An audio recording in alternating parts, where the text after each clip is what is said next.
99 anak di Indonesia meninggal dunia akibat gangguan ginjal akut. Hingga 18 Oktober 2022 saja, sudah ada 206 kasus gangguan ginjal akut pada anak yang terjadi di 20 provinsi di Indonesia. Artinya, angka kematian anak di Indonesia dalam 1 bulan yang disebabkan oleh gangguan ginjal akut sebanyak 35 anak. Angka ini meningkat pesat. Sebelumnya sejak akhir Agustus 2022 lalu, Kementerian Kesehatan dan Ikatan Dokter Anak Indonesia telah menerima laporan peningkatan kasus gangguan ginjal progresif atipikal yang tajam pada anak, utamanya adalah anak di bawah usia 5 tahun. Dengan ciri-ciri diare, mual, muntah, demam selama 3-5 hari, batuk, serta intensitas buang air kecil berkurang hingga tidak bisa buang air kecil sama sekali. Dalam pemeriksaan yang dilakukan terhadap sampel obat yang dikonsumsi oleh pasien, ditemukan jejak senyawa yang berpotensi mengakibatkan gangguan ginjal akut. Buntutnya, Kementerian Kesehatan menginstruksikan agar semua apotek tidak menjual obat bebas dalam bentuk sirup.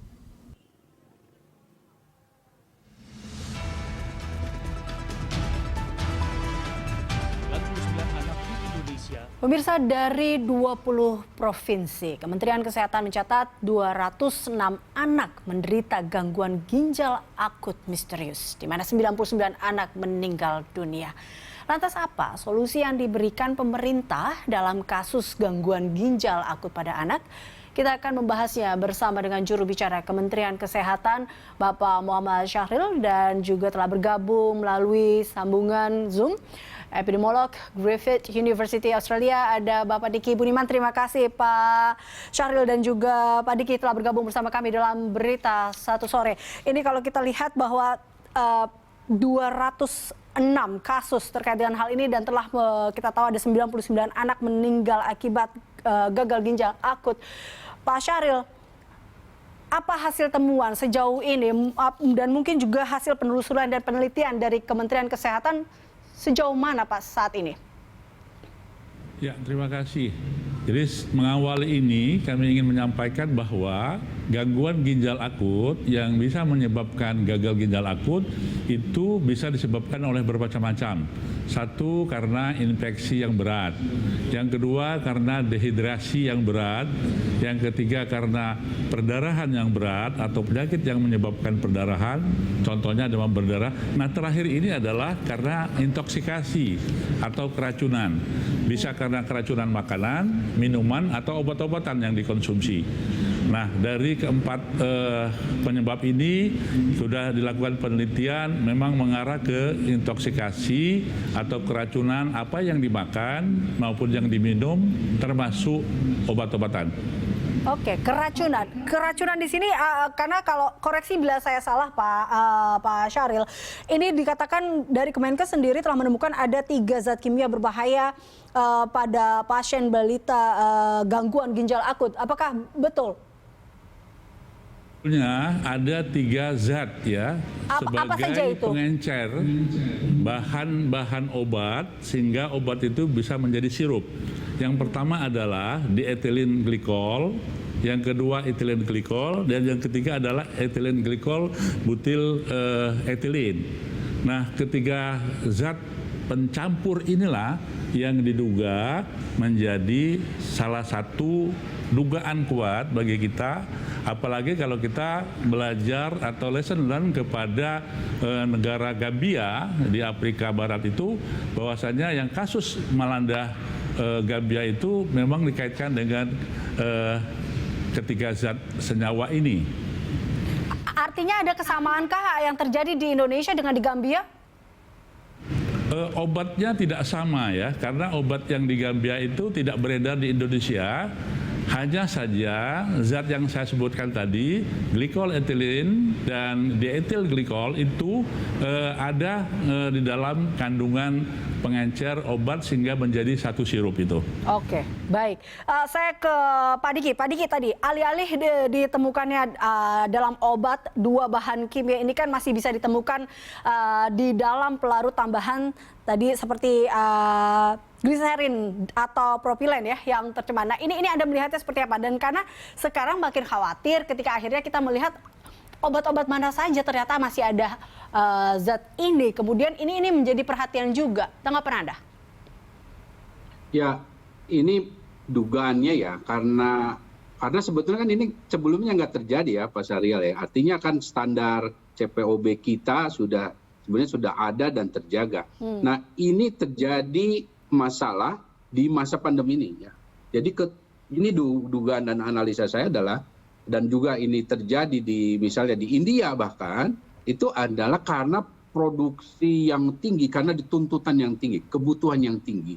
Yang sebelumnya kan karena kasus batuk pilek yang disebabkan COVID ini kan jadi banyak. Nah, ini membuat kebutuhan atas obat sirup, terutama pada anak yang kita tahu di bawah 6 tahun kan belum eligible untuk vaksinasi, sehingga mereka mudah kan terpapar ini. Artinya karena ada keluhan itu, kebutuhan obat itu, dan apalagi masyarakat kita kan konsumsinya juga banyak yang bebas ya, artinya boleh obat sendiri.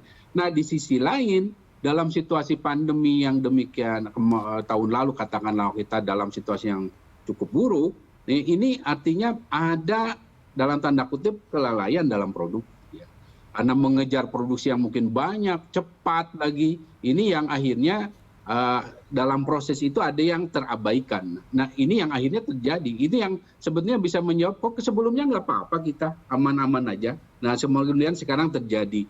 Nah, dan ini terjadinya memang sepakat saya dengan sampaikan Pak Syariel, karena penyebab AKI ini kan sebenarnya AKI ini bukan hal yang, maksudnya bukan hal yang baru. Ini umum kok. Bahkan kalau ada 3 anak dirawat di rumah sakit, ya 1 akan potensi terkena AKI gitu. Nah, tapi sekarang kasusnya tiba-tiba banyak di berbagai tempat.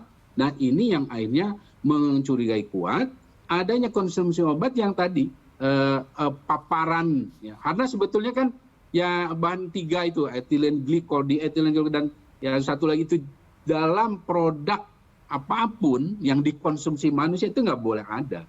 Nggak boleh ada. Tapi pada prinsipnya sebetulnya Badan Kesehatan Dunia ini kan tahulah namanya batuk pilek ini adalah penyakit populer terutama negara berkembang. Jadi kasus AKI ini kalau di dunia tiap tahun itu 1,7 juta, Mbak Elis. Dan 85%-nya ada di negara berkembang. Karena apa? Karena ya infeksi, ya kita ada malaria, ada belum lagi ada COVID, ada lagi beberapa konsumsi misalnya yang akhirnya menyebabkan ginjal menjadi berkurang atau rusak fungsinya. Nah, tapi dalam produksi obat batuk pilek yang banyak itu, kita tahu negara berkembang kan harus mandiri produksinya. Dan nggak bisa seperti negara maju yang benar-benar hilang etilen glikolnya dalam gliserin atau polietilennya. Ya, itu makanya disebutnya tercemar. Karena si gliserin polietilen yang harusnya benar-benar bersih dari etilen glikol. Karena dia akan secara kimia mirip gitu kan. Artinya Pak Diki bahwa 3 zat ini sebenarnya tidak boleh ada di dalam obat-obatan sebenarnya, seperti itu? Nggak boleh. Tapi kita juga sering lihat bahwa ini sering digunakan tadi ya, balik lagi sering digunakan sebagai pelarut obat jenis sirup. Jadi pelarutnya itu sebenarnya gliserin dan polietilennya. Nah, tapi karena ini kan dalam kimia yang murninya ini ada etilen glikol cemaran-cemarannya. Nah, itu yang harusnya tidak ada. Nah, tapi dalam konteks negara berkembang, proses ini pasti adalah itu ya, kita kan kelemahannya begitu. Makanya ada batas maksimal yang diperkenankan, dan jadi tetap ada bolehnya, tapi nggak boleh dari ada standarnya, ada batas maksimal di situ. Berarti harus ada pengawasannya. Pak Syariel, sejauh ini kan tentunya kita tahu saat ini juga dari Kemenkes, dari BPOM juga berkolaborasi dalam hal ini untuk mencari tahu apa sebenarnya penyebabnya. Tapi secara pengawasannya, tadi ada batasan-batasan yang memang tidak boleh dilewati untuk hal ini karena sangat berbahaya. Bagaimana pengawasan dari Kemenkes sendiri? Ya, betul ya. Jadi untuk pengawasan obat dan makanan sudah ada ranah sendiri oleh namanya Badan POM. Nah, badan inilah yang melakukan pengawasan obat termasuk makanan. mulai dari makanan atau obat yang akan diproduksi, yang diajukan untuk diedarkan, dipakai di seluruh negeri ini harus melalui kajian penelitian dari Badan POM dan termasuk juga pengawasannya. Saya kira ini sudah ranahnya Badan POM. Nah, di Kementerian Kesehatan adalah sebagai pengguna, ya, pengguna. Nah, kasus AKI ini yang marak saat ini dan berakibat banyak anak-anak yang meninggal, ini setelah dilakukan penelitian awal ini diduga ada tercemar atau disebabkan oleh suatu intoksikasi bahan yang kita sebutkan tadi. Oke, baik. Nah, tetapi ini membutuhkan kajian lebih lanjut, dan Kementerian Kesehatan yang langsung dipimpin oleh Bapak Menteri Kesehatan itu langsung memimpin meneliti ini, ya, mengumpulkan dari berbagai ahli, apakah Ikatan Dokter Anak Indonesia, farmakolog maupun laboratorium forensik untuk mengkaji ini, karena ini adalah permasalahan nasional. Hingga akhirnya Dan salah satu langkahnya Pak Syahril, salah satu langkahnya apakah akhirnya Kemenkes seperti menarik rem tangan atau akhirnya mengambil langkah untuk melarang penggunaan obat-obatan sirup ini? Jadi Kementerian Kesehatan yang sebagai pengguna dan masyarakat sebagai yang langsung memanfaatkan, itu langsung mengambil langkah konservatif dalam hal ini, yaitu melarang penggunaan, bukan penarikan, ya, melarang penggunaan, baik itu dokter-dokter, tenaga kesehatan, dan termasuk apotek. Dimohon dalam waktu sementara ini, untuk sementara waktu, untuk tidak menggunakan atau menjual obat-obat sirup yang mengandung bahan-bahan tadi.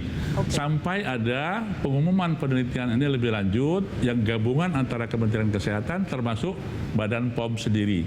Nah, tentu saja seperti yang disampaikan oleh Pak Diki tadi, kita akan menemukan, ya, kalau memang ternyata obat ini mengandung zat yang berbahaya yang tidak boleh, maka harus dilakukan suatu evaluasi dan seterusnya, sehingga kita harus menyelamatkan anak bangsa ini, ya, bayi-bayi kita, anak-anak yang memang sangat prihatin apabila ini dikonsumsi secara terus-menerus. Oke.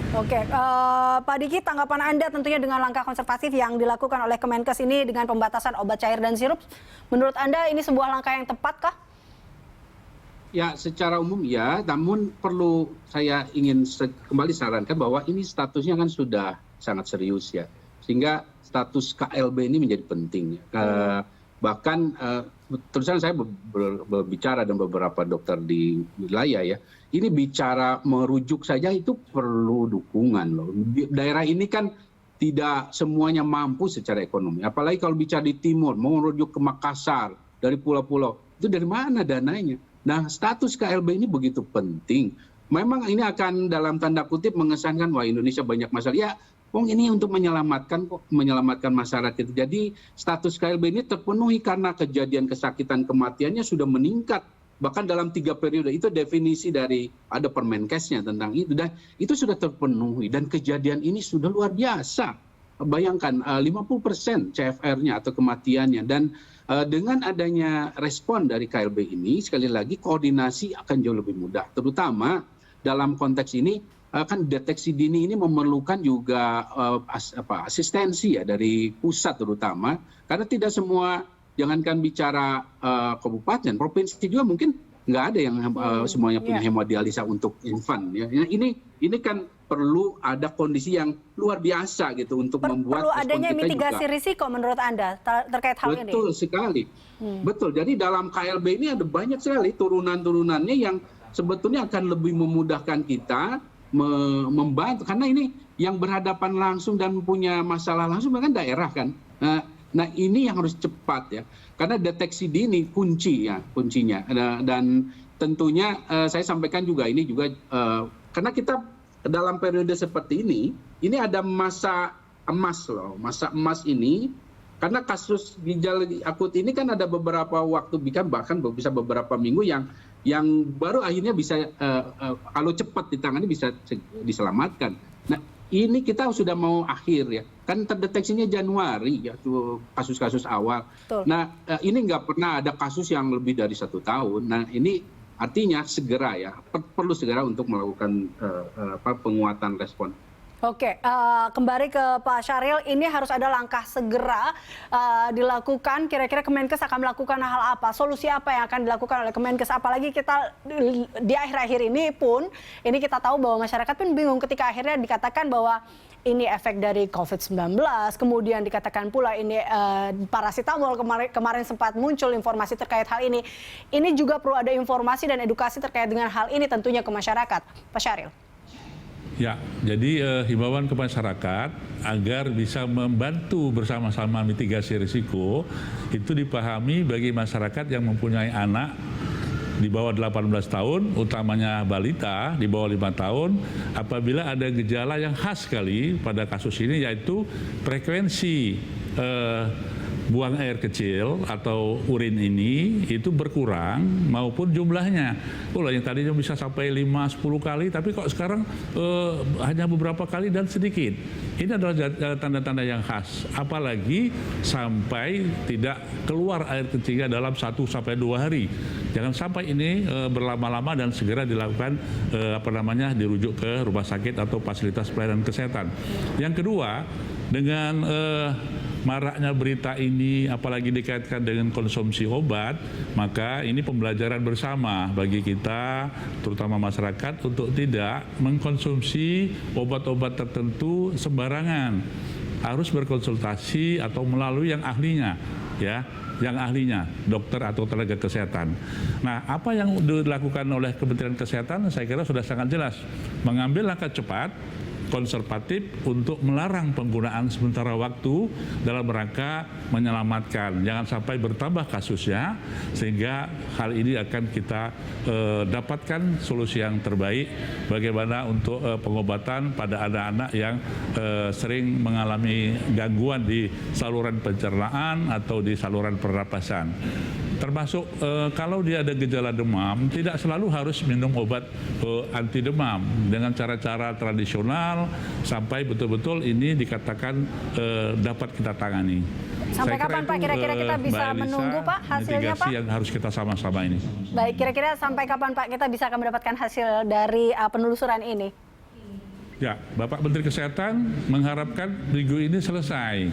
Ya, kita tunggu saja. Mudah-mudahan dalam minggu ini ada suatu hasil penelitian yang gabungan tadi dalam waktu cepat dan bisa diumumkan sehingga kita bisa melakukan pencegahan atau mitigasi risiko lebih lanjut. Baik, kita tunggu di minggu ini ya Pak Syahril, dan terima kasih tentunya telah bergabung bersama kami Pak Muhammad Syahril, juru bicara Kemenkes, dan juga Pak Diki Budiman, epidemiolog dari Griffith University Australia, telah bergabung bersama kami dalam Berita Satu Sore.